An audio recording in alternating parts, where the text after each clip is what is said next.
Graça e paz, meus irmãos, bom dia. Estamos em mais um precioso momento na presença de Deus e mais um devocional. Quero vos convidar nesta manhã para uma reflexão íntima que poderá mudar por completo a sua vida. Muitas pessoas, embora façam parte da igreja, desconhecem a segurança da salvação. Desconhece o seu fundamento. Quantas vezes fazemos menção de Efésios 2:8, que diz: pela graça sois salvos por meio da fé. E isso não vem de vós, é dom de Deus.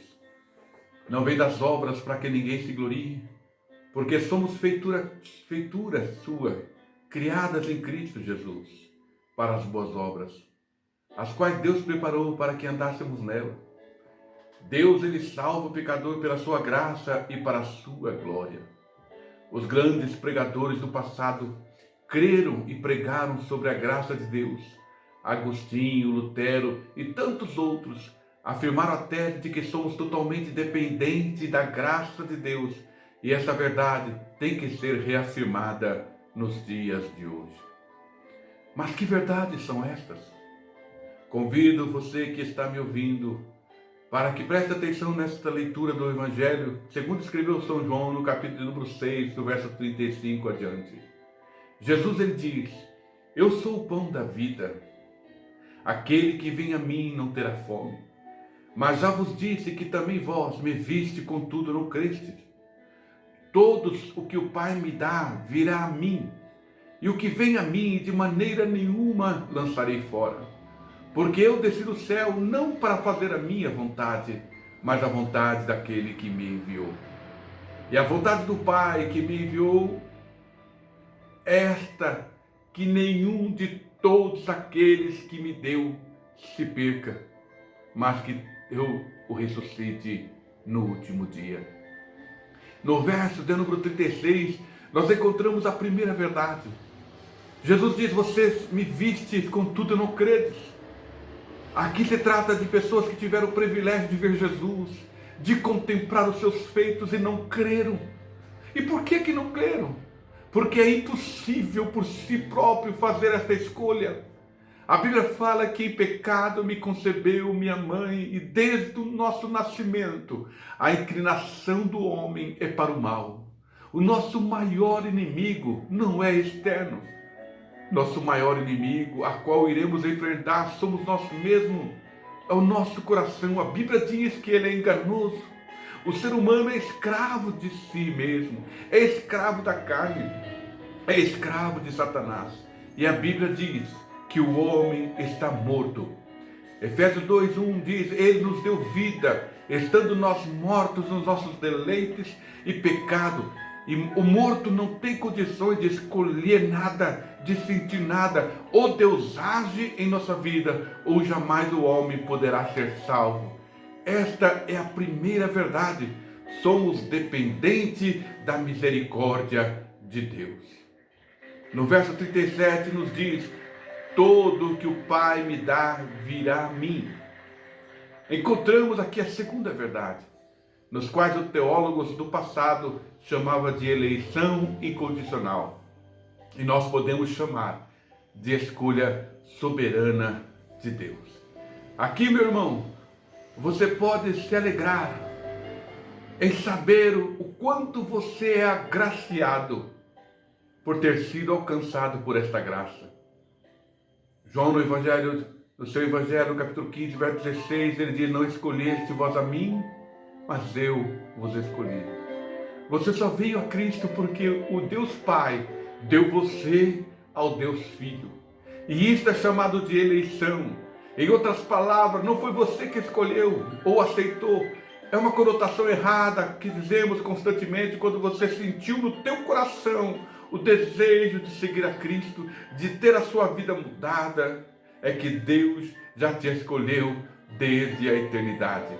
E você, ao ouvir o Evangelho, foi tocado pelo Espírito Santo, que te libertou da cegueira, te libertou da surdez espiritual, porque é Ele que opera em nós tanto o querer como o efetuar. Escute, Deus não te escolheu porque você é bonzinho ou santo. Não, Ele te escolheu para você fazer boas obras. Ele te escolheu para te santificar. E é isso que Ele faz, porque Ele é soberano. Por isso que a palavra de Deus diz, pela graça sois salvo. Quando Deus escolheu Jacó, ele estava no ventre, não tinha obra, não tinha santidade, mas Ele nos amou antes da fundação do mundo. Deus escolheu você em Cristo, de forma que nenhum eleito pode ser salvo, a não ser que se arrependa e creia. E em Cristo, o erro que muitos cometem é acreditar que sou escolhido e que por isso eu estou salvo, posso viver de qualquer maneira. Não se deixe enganar, porque isso é um sinal de que você ainda não veio até Cristo. Porque Jesus disse, todo aquele que o Pai me dá virá a mim. Não tem como você ser escolhido por Deus sem que você venha a Cristo, porque é Ele que perdoa os nossos pecados, é Ele que nos sela através do teu Espírito Santo para a salvação. Escute, lá na eternidade, Deus colocou o seu coração em mim. Lá na eternidade, Deus colocou o seu coração em você. Me escolheu, Ele me amou, porém eu estava morto em meus delitos.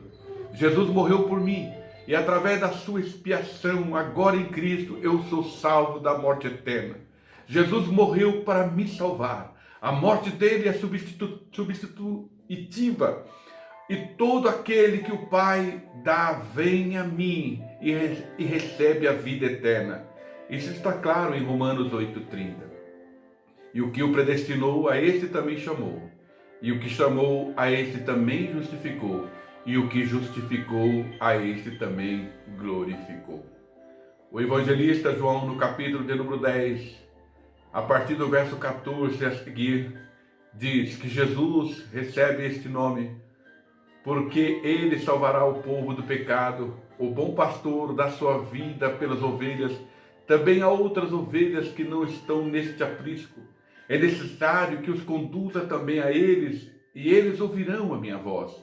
E é por este motivo que a igreja precisa proclamar as boas novas de salvação. O evangelho precisa chegar às ovelhas que ainda estão fora do aprisco. Milhões de pessoas que são escolhidas de Deus, mas precisam ouvir o evangelho. E ao ouvir terão seus ouvidos abertos e a voz do pastor. Aleluia, porque é o Espírito Santo quem convence o homem do pecado, do juízo e da justiça. A palavra de Deus diz que o Senhor arrancará o coração de pedra e converterá em um coração de carne sensível à voz do pastor. Esta obra é monocrática, é obra de Deus através do Espírito Santo. E isso que acontece na vida de milhões de pessoas através da pregação de um folheto, através de um louvor, todo aquele que o Pai dá a Cristo virá. Acredite, Jesus diz que o ressuscitará no último dia, porque a sua morte é eficaz. É impossível que aquele que por quem Cristo morreu venha a perecer, porque todos aqueles que o Pai me dá virá a mim. Os teólogos do passado chamavam isso de graça irresistível. O projeto de Deus é completo. Deus escolheu na eternidade. Ele dá ao Filho, que ao verter o seu sangue precioso, morrer morte de cruz, nos reconciliou com o Pai. E agora, através desse sacrifício, nós somos chamados, escute, através desse sacrifício, nós somos chamados eficazmente à salvação. E o Espírito Santo, que produz a primeira regeneração, aleluia, louvado seja o nome do Senhor, que opera dentro da pessoa uma disposição íntima de vir a Cristo.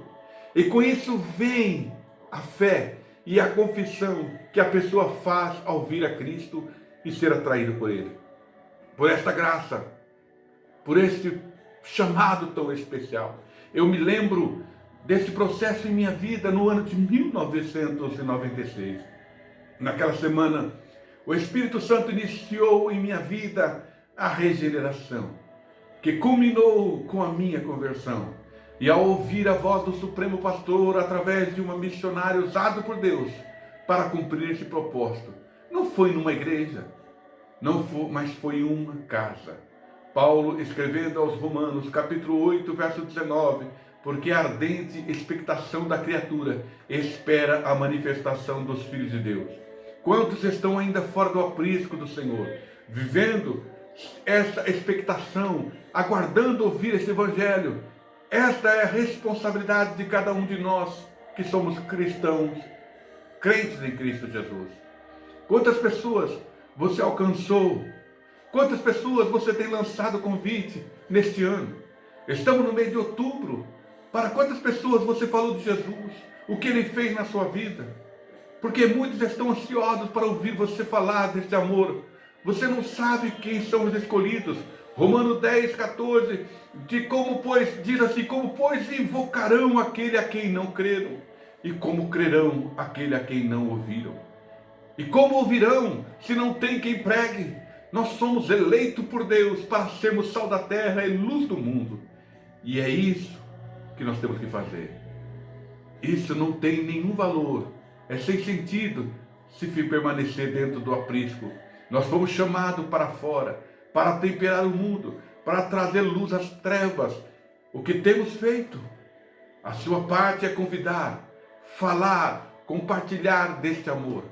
Porém, existem muitas pessoas, crentes que frequentam regularmente as reuniões, mas ainda vivem sofrendo, vivendo altos e baixos, como uma gangorra espiritual, com medo de perder a salvação.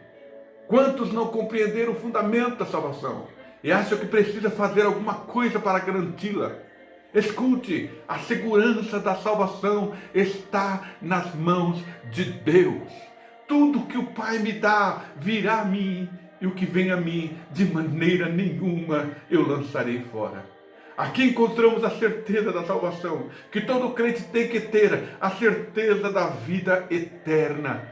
Porque Jesus disse, tudo que o Pai me dá. Escute, meu irmão, não há possibilidade de você estar salvo hoje e amanhã não estar mais. Você está selado pelo Espírito Santo. Paulo, escrevendo nas cartas aos Romanos, no capítulo 8, a partir do verso 33, ele diz, nada poderá nos afastar do amor de Deus. Você foi regenerado, você foi justificado, você está seguro nas mãos de Deus, o teu nome está escrito no livro da vida. Se alegre, conheça essas palavras, escute, essa palavra é para te dar conforto. Precisamos entender, não viva como um mendigo espiritual, assentado sobre um grande tesouro. Jesus diz, eu vim para que tenhas vida e as tenha com abundância. Se o Espírito Santo de Deus tem tocado teu coração nesta manhã, se você sente essa chamada, hoje é dia de salvação. Jesus diz, venha a mim, vinde a mim, todos que estáis cansados e oprimidos, porque eu vos aliviarei. Você que foi tocado por esta palavra, que deseja viver esta alegria plena da salvação, coloque em prática e comece a anunciar as boas novas de salvação. Compartilhe com outras pessoas estas palavras, lance a semente, deixa o Espírito Santo fazer a obra. Seja um agente da graça de Deus. Me ajude compartilhando essa mensagem. Deixe seu like, se inscreva no canal se você ainda não é inscrito. E seja um semeador da boa semente em nome de Jesus. Um grande abraço do seu irmão e amigo, pastor Silas Longo. Tenha uma ótima tarde, um ótimo dia em nome de Jesus.